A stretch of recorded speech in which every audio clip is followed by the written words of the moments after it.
En 2026, la plupart des business d'intelligence artificielle dont on parle aujourd'hui seront complètement dépassés.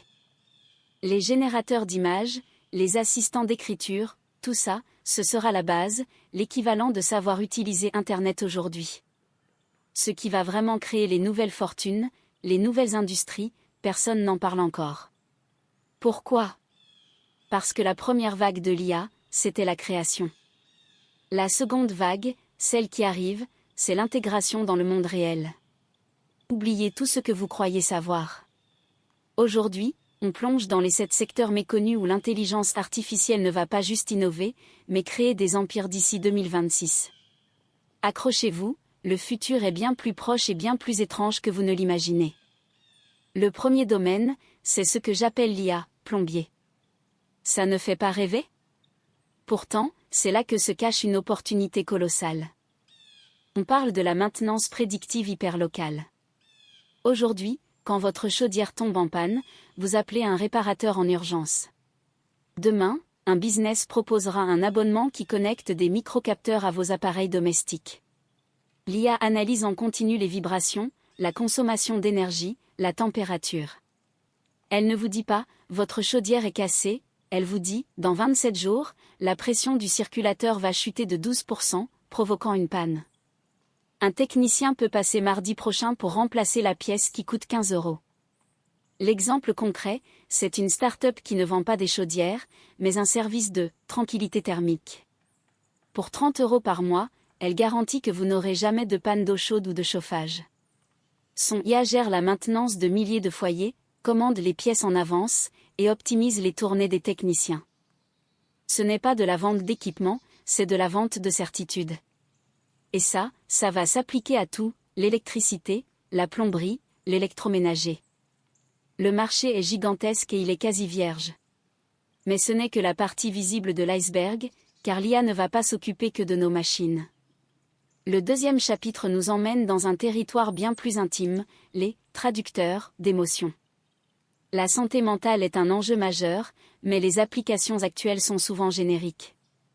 En 2026, on verra l'explosion des IA spécialisées dans l'analyse comportementale fine pour le bien-être. Imaginez une intelligence artificielle qui, avec votre consentement total, analyse les variations de votre voix lors de vos appels, la vitesse à laquelle vous tapez vos emails, ou les micro-expressions de votre visage pendant une visioconférence. L'objectif n'est pas de vous espionner, mais de devenir un coach de santé mentale personnel et prédictif. L'application ne vous demandera plus « Comment vous sentez-vous sur une échelle de 1 à 10 ?» Elle vous dira « Depuis 3 jours, votre ton de voix est plus monocorde et votre temps de réponse par email a augmenté de 30%. » C'est un schéma qui a précédé votre dernier épisode de stress intense.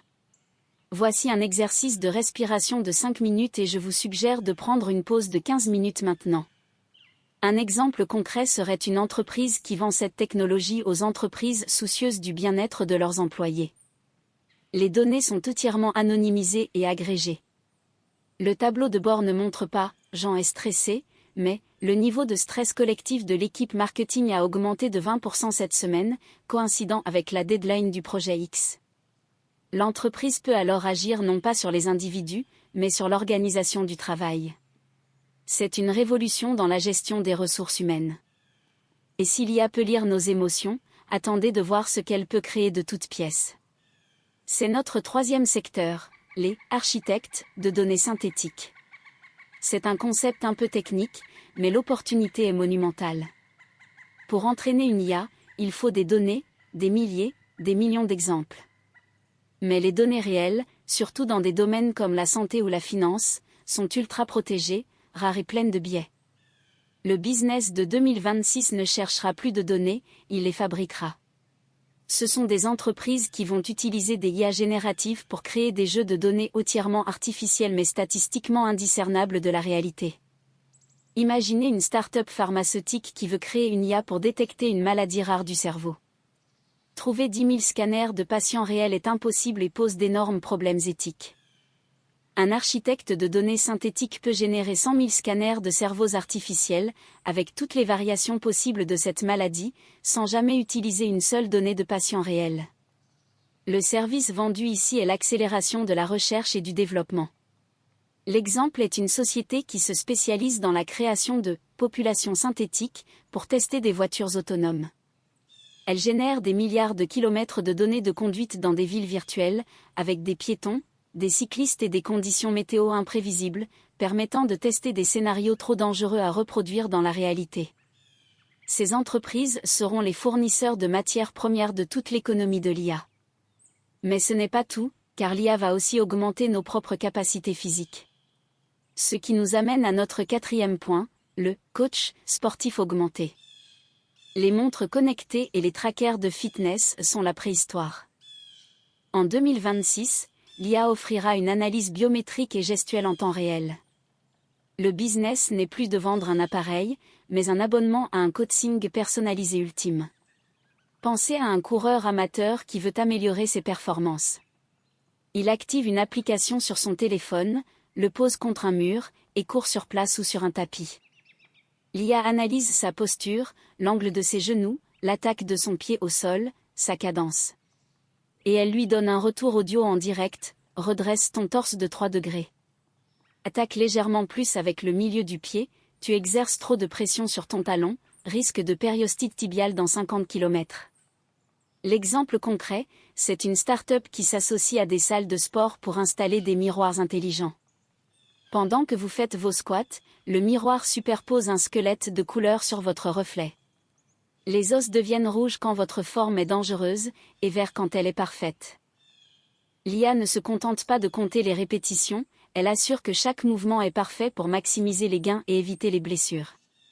C'est l'équivalent d'avoir le meilleur coach du monde avec vous à chaque seconde, pour le prix d'un abonnement à une application.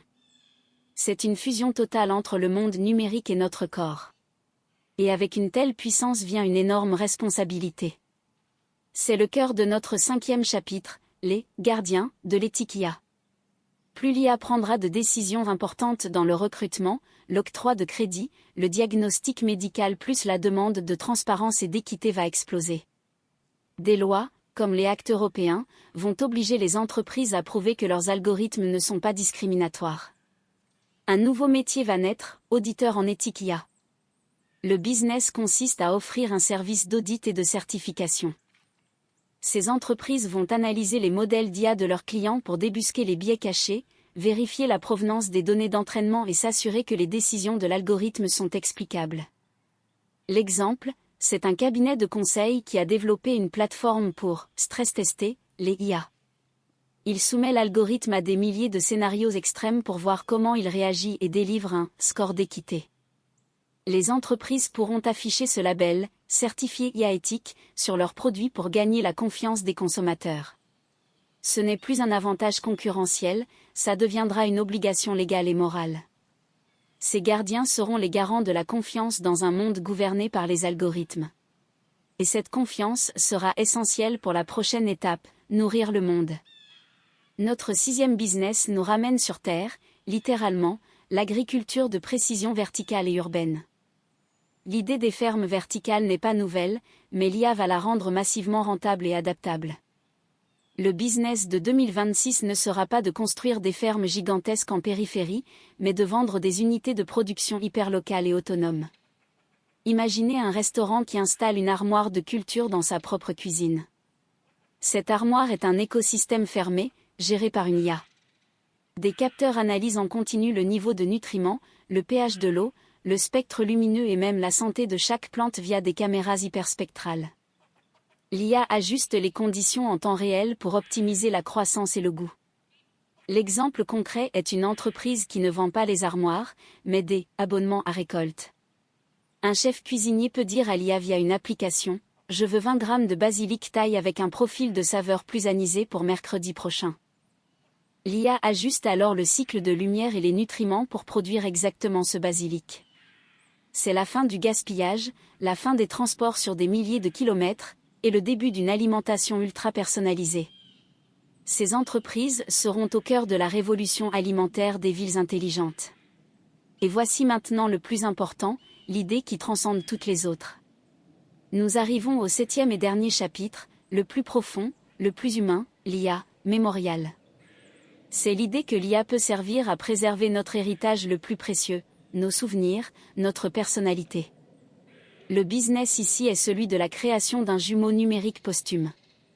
Le concept est le suivant, de votre vivant, vous donnez accès à une IA sécurisée à l'ensemble de votre empreinte numérique, vos emails, vos conversations, vos photos, vos notes vocales, vos publications sur les réseaux sociaux. L'IA apprend votre façon de parler, votre humour, vos histoires, vos opinions, votre voix. Après votre départ, vos proches peuvent interagir avec votre double mémoriel. Ils ne parlent pas à un simple chatbot, mais à une simulation de votre personnalité qui peut raconter des histoires de votre vie, donner des conseils basés sur votre philosophie, ou simplement partager un souvenir. L'exemple est un service haut de gamme, une sorte de notaire numérique. Il organise des sessions d'enregistrement où une personne raconte les histoires importantes de sa vie. L'IA structure ces récits et les combine avec les données numériques pour créer un legs interactif. L'objectif n'est pas de remplacer la personne, mais de créer une nouvelle forme de mémoire vivante, un moyen pour les générations futures de connaître leurs ancêtres d'une manière incroyablement personnelle. C'est un business qui touche à l'éternité, à la transmission. C'est peut-être l'application la plus poignante de l'intelligence artificielle. En résumé, le futur des business IA ne se trouve pas dans la création d'outils génériques, mais dans l'intégration profonde et spécialisée dans le monde réel. De la maintenance de nos maisons à la préservation de notre santé mentale, de la création de données pures à l'augmentation de nos capacités physiques, de la garantie de l'éthique à la révolution de notre alimentation, et enfin, jusqu'à la conservation de notre mémoire. Les opportunités de 2026 ne sont pas des améliorations de ce qui existe déjà. Ce sont des créations de catégories entièrement nouvelles, qui répondent à des besoins humains fondamentaux avec une précision et une personnalisation jamais vues auparavant. Le train est en train de quitter la gare. La question n'est pas de savoir si cette révolution aura lieu, mais qui sera à bord pour la construire. Abonnez-vous pour des conseils business chaque jour. N'oublie pas de t'abonner.